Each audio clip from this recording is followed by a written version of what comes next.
Hey guys, welcome back. Imagine a cluster with 100 nodes. And as a client, let's say you're trying to execute a MapReduce program which would result in 50 mappers. Now someone should be in charge of MapReduce execution, someone should decide which nodes should execute which mapper, and someone should monitor the progress of those individual mappers and kick off the reducers on certain nodes.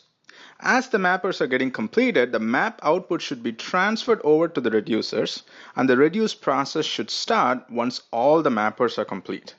While this is happening, the client, that is you who requested to execute the job, should be informed about the job progress. Now, don't you agree that is a lot of work and requires a lot of coordination? So who does all this coordination in a Hadoop cluster? Is it done by one node or collection of nodes? Who manages and tracks failed executions and rerun any failed jobs? We are going to answer all these questions in this lesson. Understanding how a MapReduce execution is carried out behind the scenes is just as important as knowing how to write MapReduce programs. Depending on what Hadoop version you're using, the architecture involved in MapReduce execution would vary. If you are running a Hadoop version 1 cluster, that is, if you're running Hadoop version 1.x or any version 0.22 and lower, you're using Hadoop version 1. You would be using an architecture based on job tracker and task tracker. And if you're using version 2 of Hadoop, that is any recent releases 0.23 and above, you will be using an architecture named Yarn. So why don't we go ahead and learn about the new architecture based off Yarn? Not so fast. Some production clusters are still running on Hadoop version 1 using job tracker, task tracker setup. So it is important to know the architecture based on version 1 as well. So we will look at the architecture based on version 1 and then we'll talk about the architecture based on version 2, that is Yarn. We already know from the HDFS architecture lesson that there are two important types of nodes in Hadoop cluster. Name node, which does hold the actual metadata of HDFS, and data node, which holds the actual data for the cluster. In Hadoop version 1, or otherwise known as MRv1, there is a node known as the job tracker, which is central to the MapReduce execution. Job tracker is a daemon or a Java process that is usually executed on a separate node, not on a data node or on the name node, but on a separate node. Although you can run the job tracker process on the same node as the data node or the name node, it is not advisable to do so, because job tracker gets pretty busy when there is a lot of MapReduce jobs running at the same time, and it would need a lot of resources for a smooth MapReduce execution in your cluster. So it is safe to execute job tracker on a separate node. Task tracker is another service that runs on all the data nodes.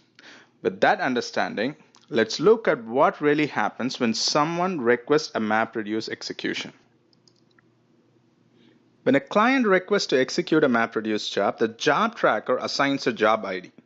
The client, that is our MapReduce program, will make sure that the input directory is available, the output directory does not exist. If the input directory does not exist or the output directory exists, it will throw an error. Once the preliminary checks are complete, job client will calculate the input splits required to execute the job. The input splits will have the physical block locations where the data for the input split is stored in HDFS. This information is now sent to the job tracker. The job tracker now looks at the input splits. If there are 10 input splits, then it knows it would need 10 mappers to execute the job. Now, how does the job tracker know on which node it should execute the mappers? Now, think about this for a second.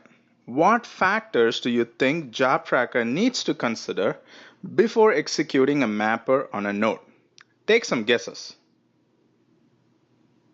The very first important factor the job tracker should consider is whether the node has enough capacity to run a mapper. How do you think job tracker can determine whether a node has enough resources to execute a mapper? In MapReduce version 1, the number of mappers and number of reducers that can be executed on each node is specified at the cluster level. During the cluster setup, before a Hadoop cluster goes live, the Hadoop administrators and developers look at the resources available on each node and will estimate the number of mappers and reducers each node can handle at the same time.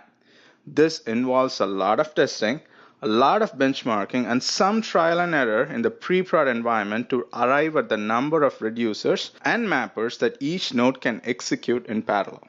MapRed.taskTracker.mapTaskMaximum and MapRed.taskTracker.reduceTaskMaximum are the two properties used to configure the maximum number of allowed mapper and reducers on each node.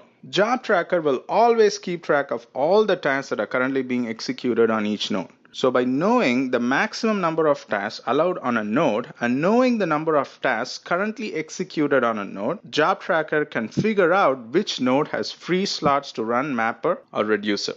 What other factors do you think Job Tracker should consider before executing a mapper on a node once it finds a free slot to execute the mapper?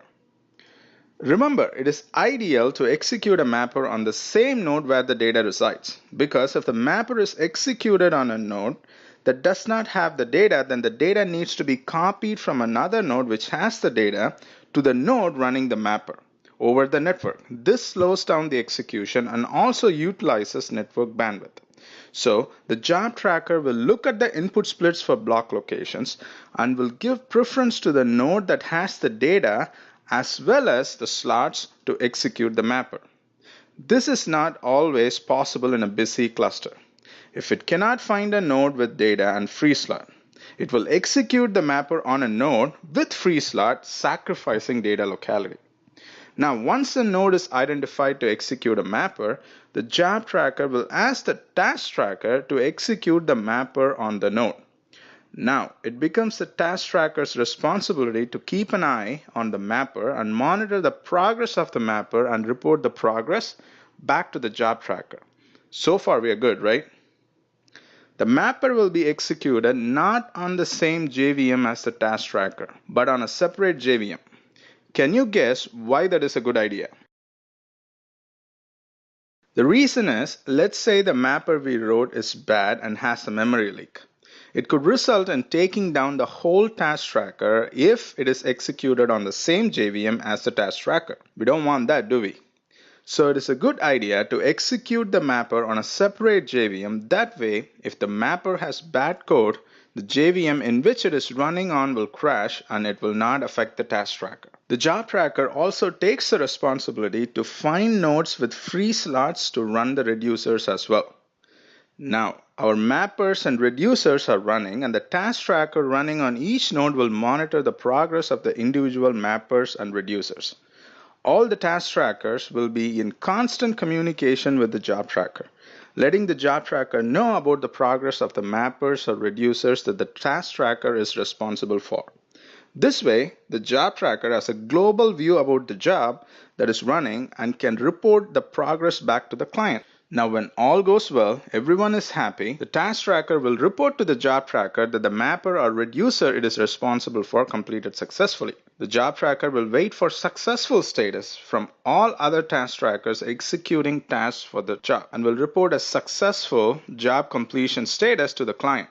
Everyone is happy in this case. But what happens when there is a failure? Let's start with a more basic failure. Let's say one of the mappers for a job failed. The Task Tracker monitoring the mapper will let the Job Tracker know about the failure, and the Job Tracker will arrange another execution for the same mapper on another node. This failure is considered trivial as your job will continue to execute thanks to the coordination efforts between the Job Tracker and the Task Tracker. Now let's say the Task Tracker failed in the middle of execution. In this case, the Job Tracker, which is in constant communication with the Task Tracker, will know about the failure. And the mappers and reducers are executed by the Task Tracker will be considered failed or abandoned. And the Job Tracker will arrange the same execution for the mappers or reducers on another node.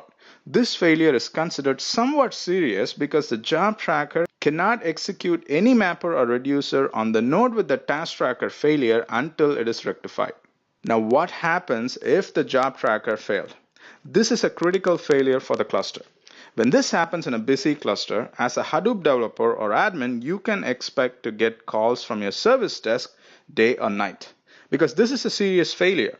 Without Job Tracker, no MapReduce jobs can be executed on the cluster.